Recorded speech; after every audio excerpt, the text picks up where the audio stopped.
So we're on question 2 now, and figure 2.1 shows the climate of the Atacama hot desert in Chile.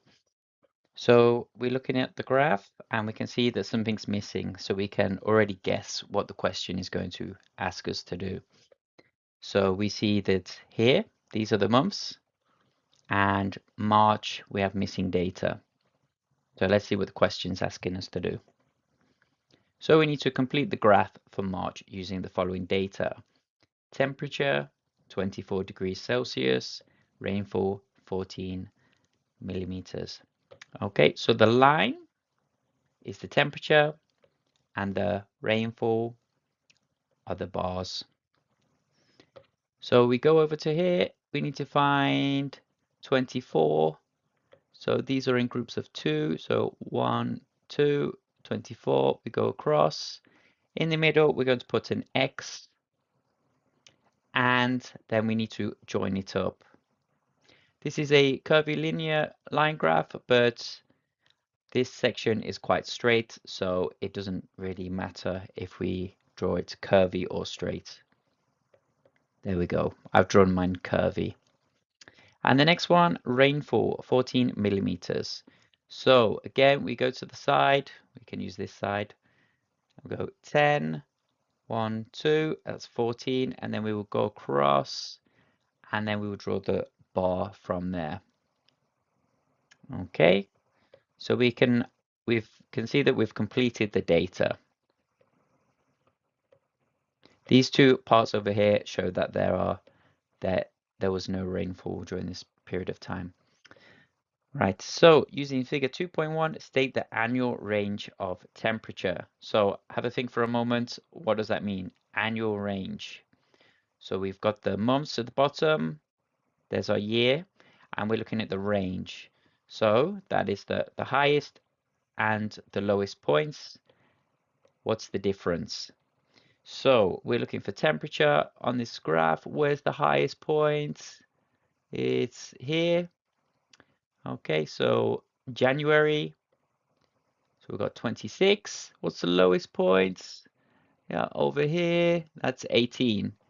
So we take them from each other and we have 8. Next question. Now, which two of the following statements describe the climate of the area shown in figure 2.1? Tick only 2 boxes. So we've got 2 marks, 2 boxes. July is the driest month. Rain falls throughout the year. Temperatures are high throughout the year. The hottest monthly temperature is 30 degrees Celsius. There are 4 seasons. There is low annual rainfall. So you can stop the video now and have a think, which ones do you think are correct? Now I'll go over the answers. July is the driest month. If we go to July over here, is it the driest month? Not quite. We have drier months over here.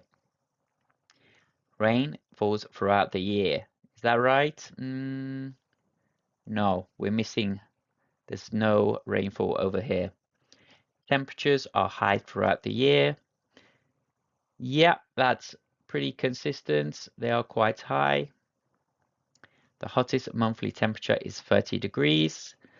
So these are peaks over here, 1, 2, and it's 26, not 30. There are 4 seasons.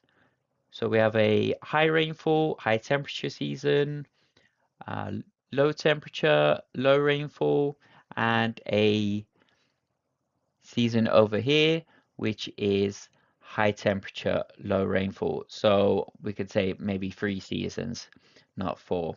There is low annual rainfall. Yeah, this is in millimeters. So even though we see some high peaks on the graph, the actual rainfall is very low.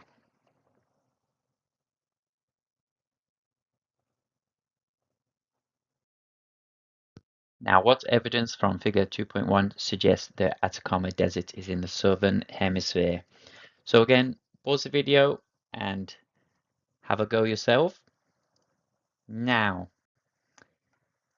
I think most of you will be watching in the northern hemisphere, so you might notice there is some difference. So we seem to have high temperatures in the start of the year, so June, February, March, and of course running at the end of the year, so October, November, December. And we have low temperatures in May, June, July, August, which is the opposite of what we would expect. This happens in the southern hemisphere. So the examiner said higher temperatures beginning at the end of the year, and you can also mention the months to get credit. So get the 1 month. So mention some of the months that were mentioned. So if there's some highs at the start and the end of the year, you can say November, December, January, very warm. Or you could say colder in May, June, July. Study figure 2.2, which shows a type of vegetation found in the Atacama Desert. Explain 2 different ways that this type of vegetation has adapted to the hot climate. So looking at the image, you can think for yourself, why does this look different? So we have spines instead of leaves. So leaves lose water through evapotranspiration. The supply of water, the storage of water is located deep within the plant rather than towards the outsides like on the leaves. So saving water in this low rainfall environment. And you can see they are very far from each other. So there is less competition for water. There's not a lot of water, so they need to be spread out to have the most of what they have available. So this is what they said.